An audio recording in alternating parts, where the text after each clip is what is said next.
Hello all, continuing with the series on biomolecules, today we will be talking about proteins. In today's lecture, we will be studying about the description of proteins, what is their basic unit, what is their monomeric unit. We will be talking about the properties of these monomeric units, the different types of structural levels that are found in proteins, the classification categories of protein, the different types of classification of proteins and their functions in the living system. So the terminology, the name, the term protein was suggested by the scientist Berzelius in the year 1838. He gave the terminology protein because in Greek it means first rank. So he had given it to describe complex nitrogenous compounds, organic compounds, which are found in all the living cells of organisms, in all the cells of organisms.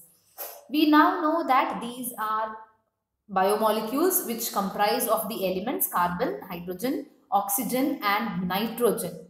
Some of the proteins also contain sulfur, but then that is a rarity. All the proteins will have these four elements, that is carbon, hydrogen, oxygen and nitrogen. The building block of protein or the monomeric unit of a protein is always an amino acid. So it is by the combination or the joining of these amino acids that we get the final protein. The amino acids will bind with each other and will help in the formation of a chain, a polypeptide chain, and when that chain folds, the molecule that we get is called as a protein. So we will talk about what are those different folding mechanisms and what is the level of folding a little later. So amino acids are made up of, or this is the structure of an amino acid. Every amino acid will have an amino group or an amino end, you can see over here, which is shown or denoted as NH2 group, and it will have a carboxylic acid group or the C double bond OOH group. So every amino acid is comprising of the amino group and the carboxylic acid group, which is attached to one carbon atom which we name as the alpha carbon. So the central carbon to which these groups are attached is called as the alpha carbon. To the alpha carbon, we have an amino group that is attached. We have a carboxyl group that is attached. Then we have hydrogen attached on one of the ends. And lastly, we have an R chain or we have a side chain that is attached. Now, this side chain could be a simple atom such as hydrogen, which is found in some of the amino acids, or it could be a long aliphatic chain, or the R group could be a ring structure, an aromatic compound. It differs. Based on the R group, based on what is the R group, the amino acid will differ. So we have different amino acids which are divided only based on the R group or based on their side chain. Now these amino acids are combined with each other or they get linked with each other to form a peptide chain. The chain that is formed is called a peptide chain. The bond that is formed between the two amino acids is also called as a peptide bond. So let us see how the peptide bond is being formed. Now when we have two amino acids combining with each other, we have loss of one molecule of water. If you see here, we have the carboxyl group of one of the amino acids and the amino group of the next amino acid interacting with each other. There is loss of one water molecule. So from here we have C double bond O minus, or it can be also written as C double bond OH, and we have NH3 plus, which can also be written as NH2. We have loss of H2O from here, that is one water molecule is lost to form the peptide bond, which is now shown as C double bond ONH. This is the peptide bond. So whenever there is combination of two amino acids, there is loss of one water molecule as is shown in the picture. Now in this fashion, we have combination of several amino acids, and every time an amino acid is combining, we have formation of one peptide bond. So that means to say, with every peptide bond formation, we have loss of one water molecule. When more than 10 such amino acids are combined with each other, we call that chain as a polypeptide chain because it is having more than 10 amino acids. So amino acids combine with each other to form peptide chain. When there are more than 10 amino acids, we now call that chain as a polypeptide chain. And when this polypeptide chain folds in a particular fashion, that is now called as a protein. That means to say every peptide chain or every polypeptide chain or every protein will have one end which is the free N-terminal, because it is having the free amino group, that is called as the N-terminus or N-terminal, and the other end of that chain will have the free carboxylic acid group, which is now called as the C-terminal. So every protein has an N-terminal and a C-terminal. These are, or this is the way a peptide bond is being formed. A peptide bond is the most basic bond that is found in all the proteins, because if two amino acids have to combine, the peptide bond is a must. Coming to the properties of amino acids. So let us just look into what are the different properties that are found in an amino acid. Now, every amino acid is different because of its R group. Please remember, I had told you one of the groups that is found attached to the alpha carbon is R group or a side chain. Based on what is the R group, there are different types of amino acid. In fact, in a living cell, what we find, we know that there are 20 amino acids. There are more types of amino acids, but these are the 20 core amino acids that are found in every living cell. Now, you might find in some books that there are 22, which is also correct. There are many more. There are around 16,000 based on the codons that are there. That topic is out of the purview of this video, but please note that based on the R group, the amino acid will change. The name of the amino acid, the property of the amino acid will change. So, these are some of the common properties, that is the color, taste and their crystalline structure. Now, the amino acids are usually colorless, but they can have a range of taste. That is, some of them are sweet in taste, or they could be bitter in taste, or they could be even tasteless. I have just listed out the names of the amino acids which are having these particular tastes, but they have a range of tastes. These amino acids form crystalline solids, and the shape of crystal again will differ based on which amino acid we are talking about. For example, the crystal could be slender in case of tyrosine, or it could be hexagonal in case of cysteine. So again, based on the R group, based on the amino acid, the specific amino acid, the shape of the crystal will change, but every amino acid or every protein can be crystallized. The amino acids are soluble in water, and they are only sparingly soluble in organic solvents. And again, their solubility, the extent of their solubility will depend on the size of the side chain R group and the nature of the R group. Please remember, I had told you that the R group can also be a hexagonal aromatic compound. In that case, the solubility will change, but generally they are soluble in water. Proteins are soluble in water. Proteins and amino acids are known to have very high melting points. In fact, the amino acid have a melting point that can range from 200 to 300 degrees Celsius. So their melting points are very high.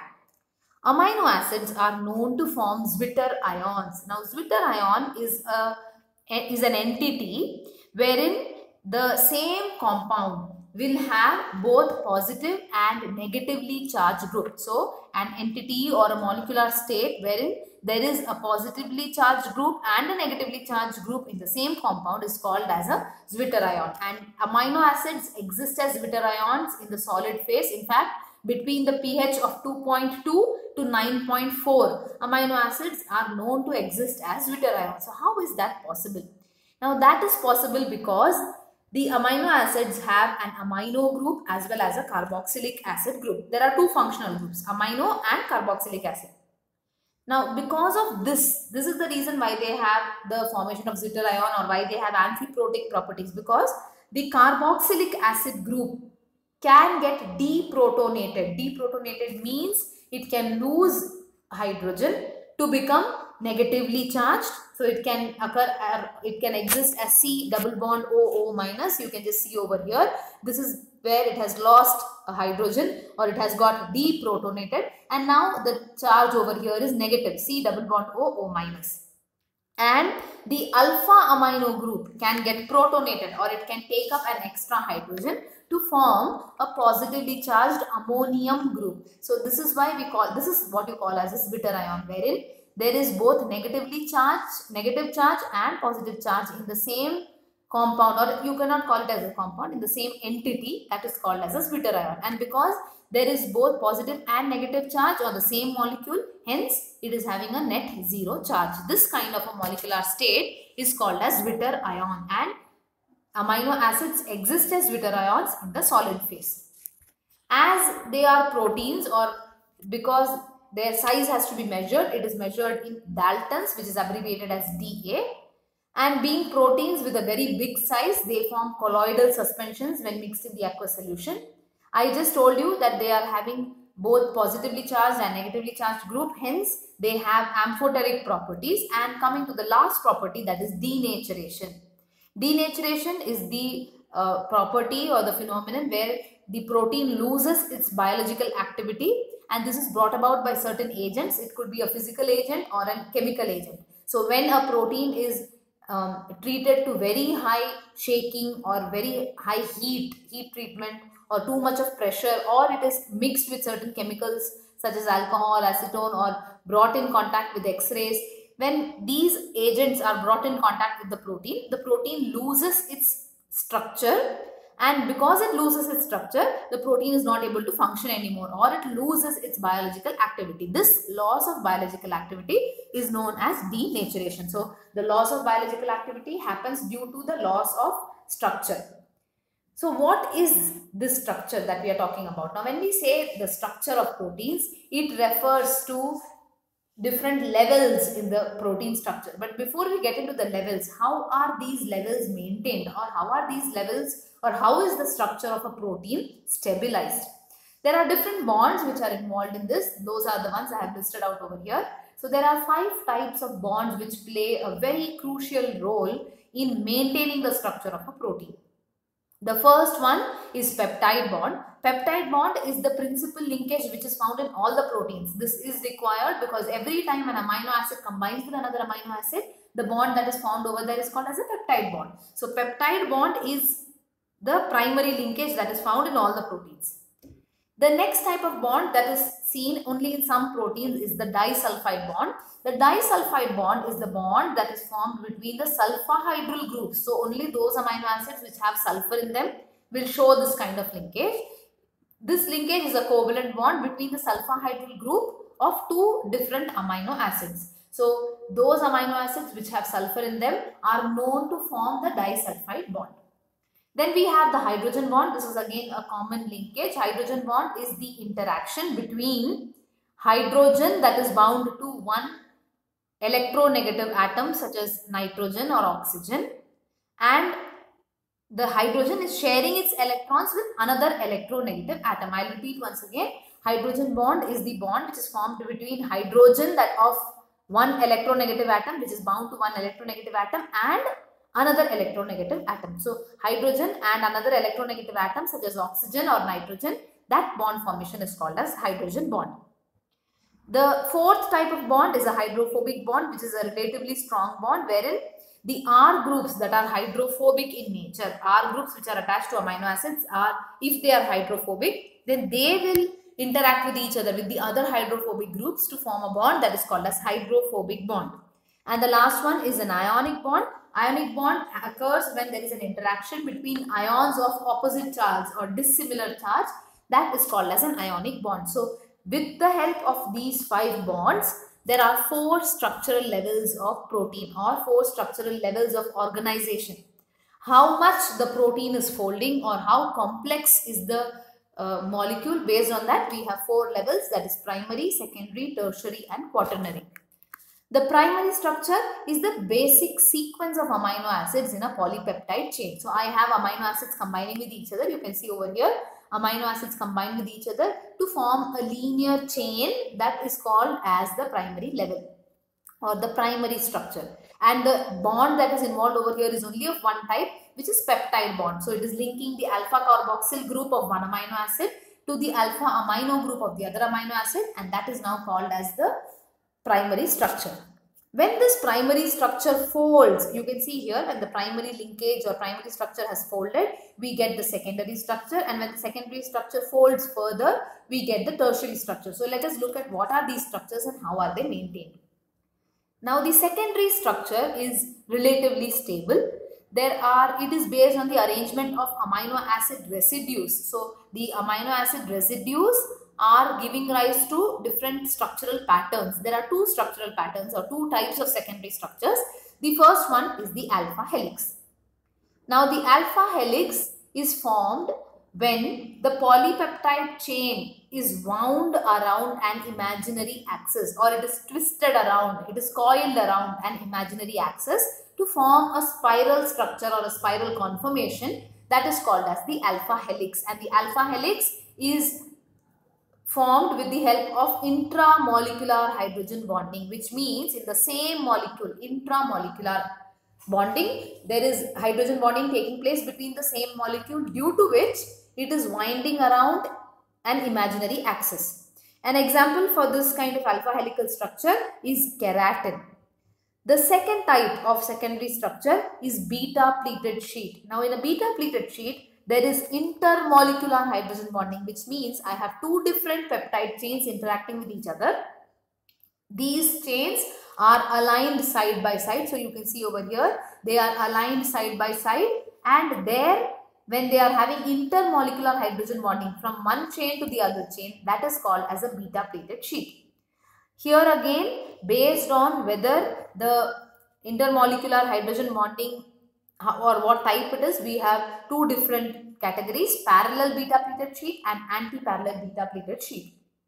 Parallel beta pleated sheet is wherein all the N terminals, please see here, all the N terminals and all the C terminals of the successive strands are in the same direction. If they are oriented together, all the N terminals are oriented together, all the C terminals are oriented together. In that case, the beta pleated sheet is called as a parallel beta pleated sheet. Example for this is pectate lyase enzyme. But if the N and C terminals of the successive strands are alternating, we have one N terminal and one C terminal. You can see here, if I have one N terminal and one C terminal, then that kind of beta pleated sheet is called as anti-parallel beta pleated sheet. This is one of the stronger, or this is giving more stability than a parallel beta pleated sheet. Example for a protein which has parallel beta pleated sheet structure is pectate lyase enzyme. An example for a protein which is having anti-parallel structure is silk fibroin protein. This is the alpha helix that I was telling you earlier about, wherein we are having intramolecular hydrogen bonding within the same molecule, which leads to a spiral conformation or a spiral structure. So we have spoken about secondary level and primary level of protein conformation or protein structure. Please remember, the bond involved in a secondary level is the hydrogen bonding. That is the main bond that is playing a major role in this kind of conformation. The third structure, the next level of organization is a tertiary structure. Many proteins stop at this structure because it is the 3D structure of a single protein molecule. So this will involve the folding of either the alpha helix or the beta pleated sheet. When those secondary structures undergo further folding, what we get or what we obtain is called as the tertiary structure. And this is again stabilized by several bonds such as disulfide linkages, hydrogen bond, hydrophobic interactions, ionic interactions. All the other bonds that I had mentioned earlier come into play over here to form the tertiary structure. Certain proteins will undergo further folding, or they'll undergo a different type of interaction which we call as the quaternary structure. Quaternary structure is when we have a multi-subunit protein, a protein which is having multiple subunits, or a multimeric protein folding with or interacting with the other subunits. When one subunit of a protein is interacting with the other subunits to form my final functional protein, that is called as a quaternary structure. So a classical example for quaternary protein is hemoglobin.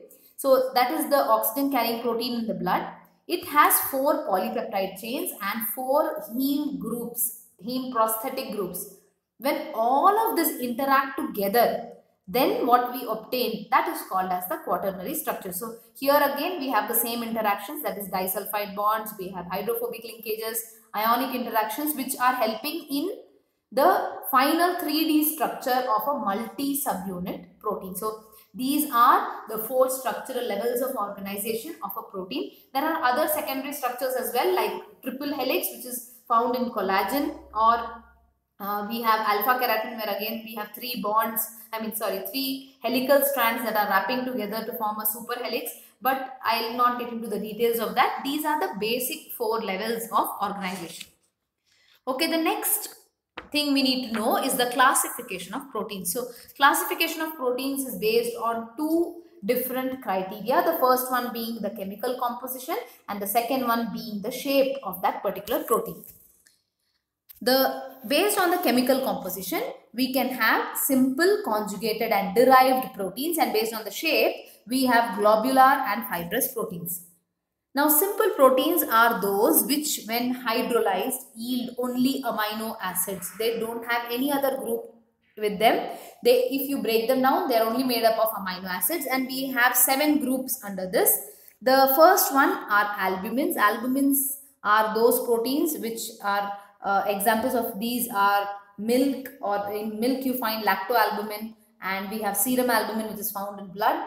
We have globulins. Examples include lactoglobulin, serum globulin and legumin. Glutellins, which examples include glutenin and oryzanin. Then we have prolamines, and examples include gliadin, which is found in wheat, or zein, which is found in corn. We have scleroproteins. Examples are keratin, that is found in the hair and nails, or collagen and fibroin of silk.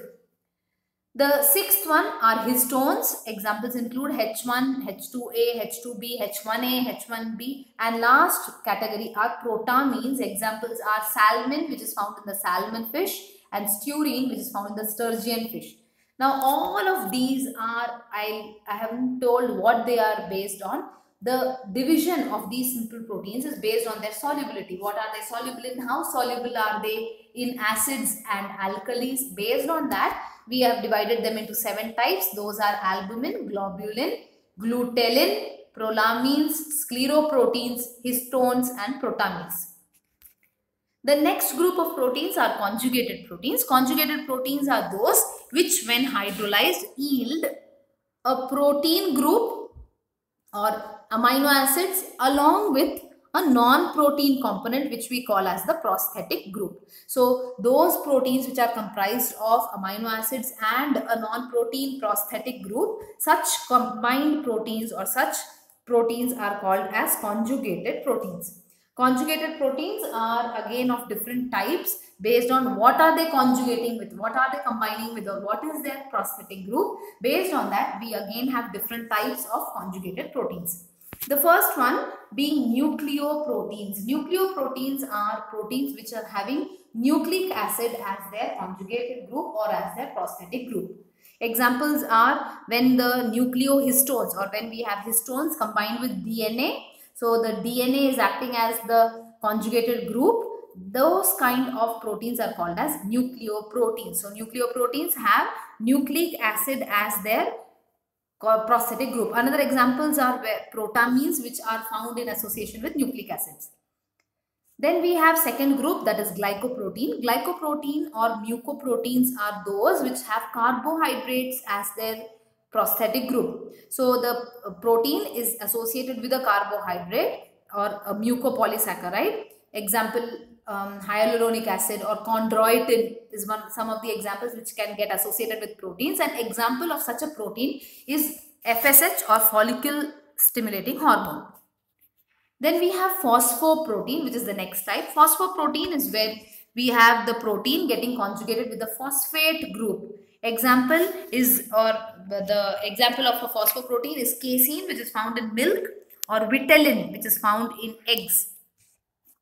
The fourth type is chromoprotein. As the name says, the protein is associated or combined with a prosthetic group that is a pigment. That is why the term chromo. Examples for this are hemoglobin, which I just told you about, which has the heme pigment, or another example is rhodopsin, flavoproteins, cytochromes. All of those are examples of chromoprotein. Then we have lipoproteins. Lipoproteins are proteins which are conjugated with lipids. Example is lecithin. And the last one is metalloprotein, which are proteins that are associated with metals. So examples of metals which can get associated are iron, cobalt, manganese, zinc, and the classical example for these are all the enzymes, because all enzymes are associated with a particular metal and that is what helps them to work. So unless they are associated with that particular prosthetic group, they cannot function properly. You cannot call it as a functional protein. It is just a polypeptide chain. The last group of classification are derived proteins. These are proteins that are formed by the breakdown of simple and conjugated proteins, or they are derived from the degradation of simple and conjugated proteins. Examples include peptones and proteose. The second criteria of classification, which I had mentioned earlier, is based on the shape. So based on the shape, we have two categories. The first one was based on the chemical composition. We had three categories, and now based on the shape, we have two categories, that is globular and fibrous proteins. Globular proteins are those which are tightly folded into a globular or a spherical shape, and they are soluble in water. Examples are enzymes and hormones. The opposite of that is fibrous proteins, which are arranged in long strands and they are insoluble. They are not easily soluble in water. Examples include keratin, fibroin, collagen and elastin. So this was about the classification of proteins based on two criteria. One being their chemical composition, according to which they are divided into simple, conjugated and derived proteins. And the second one is based on the shape, for which they are divided into two groups, that is globular and fibrous proteins. Moving on to the functions of proteins. So the proteins are carrying out several different types of role in a living cell. The role, based on the type of role, they are even named accordingly. For example, we have structural proteins which are forming major structural components in a cell. Examples include keratin, that is forming the structural component of hair or nails or feathers. And then we have fibroin, which is found in the silk strands or in the silk fibers. So these are proteins that are contributing to the structure of that particular cell, and hence they are called as structural proteins. Then we have those proteins which are helping in some transportation, or they are helping in transfer of some particular molecule. Hence we call them as transport proteins. Examples are hemoglobin and cytochromes, which are transporting, or they are binding to certain molecules and transporting those molecules from one tissue to another. The third are proteins which are helping in as a storage, or they are acting as reserves of some particular compound. Examples are casein or ovalbumin, which are acting as a reserve for amino acid, or we have ferritin, which is acting as a reserve for iron. So they are helping as storage structures inside the cell. Then we have proteins which are helping in motility, or they are helping in contraction, and hence we call them as motile proteins or contractile proteins. So they enable the cell to contract and to move about. Classical examples are actin and myosin, which are helping in the contraction of muscles.